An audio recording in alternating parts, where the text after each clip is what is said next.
Doc on the Run. We help injured runners run. Today on the Doc on the Run podcast, we're talking about the number one cause of confusion in injured runners.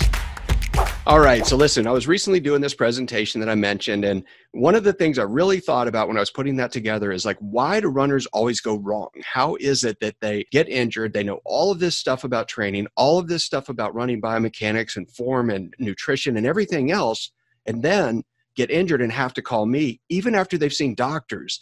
And what it is that really what it is that we get things wrong. When you get injured, every single person, every time I've worked at a finish line of a marathon as one of the volunteers who helps people that show up and wind up in the med tent, all the people that I know who get injured, who are on a triathlon club or training for some big event, even elite athletes, what they do is more than anything else, they say, I have this pain, what is it? And they shift their focus in a direction that is completely counterproductive. And many times they wonder for days or even weeks, what is this? Why do I have this pain? What is the pain? They try to put a name and a label on it instead of really paying attention to what it really means. And when I say that, what I mean to you is that if you're injured and you're not sure what the diagnosis is, that's not the most important answer you need. The answer you need is how much does it hurt and what can I do right now? And what can I do where it will not hurt at all in terms of activity?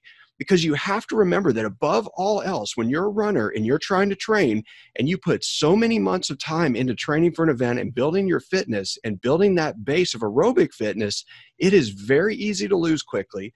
And it is very, very difficult to build it back up. And it is demoralizing if you go through that process and then get re-injured.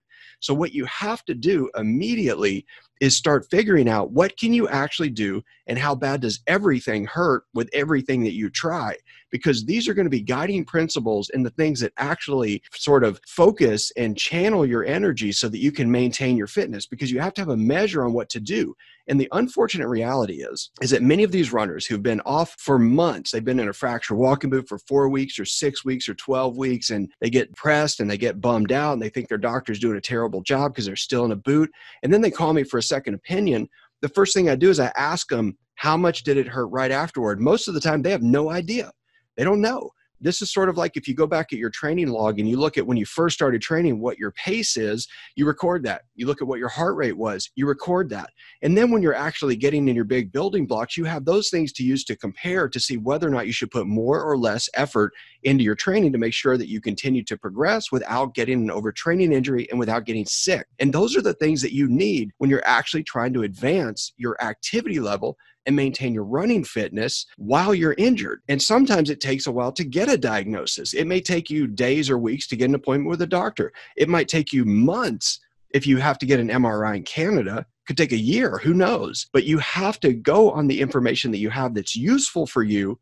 Because remember, your number one task as an injured runner is not to get a diagnosis and sit on the couch. Your number one task as an injured runner is to do everything in your power to keep your strength, keep your fitness, and make sure that you're actually ready to return to running when that one injured part actually heals. That's what you have to really think about. So if you're injured and confused, start with what you can do right now and make note of it and keep track. That is the most important thing you can do for sure.